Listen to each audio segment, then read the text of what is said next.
Damian Roberts, student number 210359, Performing Arts Level 2, Project 2, Pantomime. Overall, the process was very, very, very stressful.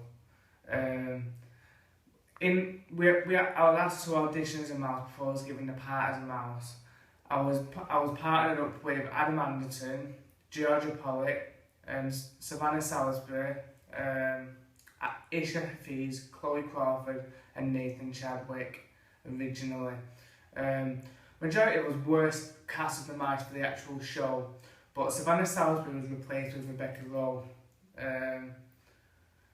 to help do the mice scene, because Savannah wanted to pursue a role in doing production instead of performing.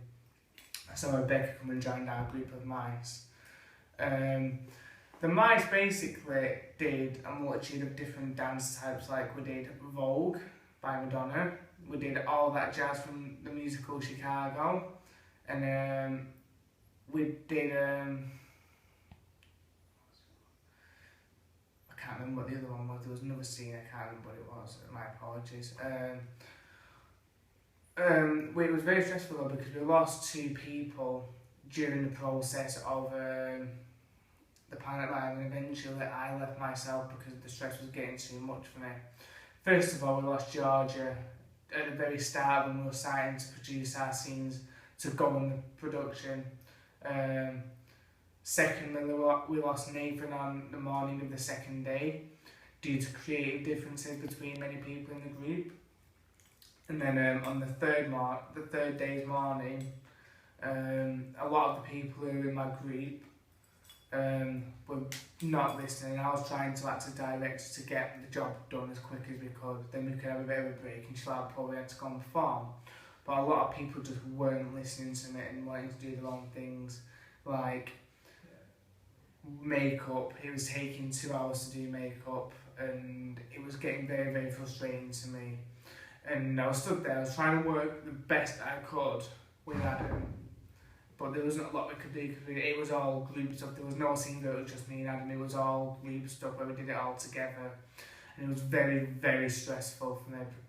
And in the end, I just got that frustrated, I pulled myself out of the pantomime and I was replaced by Josh Townsend and Harrison Howarth. Harrison Howarth was the Prince Charming in Cast A, and Josh Townsend was Dandini in Cast B. They both filled in for my role in respective nights, like on Cast A, Josh Townsend filled my spot, in Cast B, Harrison filled my spot. Next time, if I ever had to do pantomime again, I'd probably want to pursue more of a role in production because it was a very stressful time and I just didn't cope with it. Eventually, in time, after I've done more of this kind of work, as I have done since, I'll get used to the stress and I'll get used to coping with pressure. But at that moment in time, I was very new to the course and I wasn't very certain in myself and I wasn't very confident. I was confident on stage, but I wasn't confident as a director and doing what I had to do as a director. Did you do any research into pantomime? I did. I researched historical context, which is where it all began. I researched Vogue, what the styles was like in the 2 respective dance pieces, All That Jazz and Vogue. But yeah, that's about it. Thank you very much.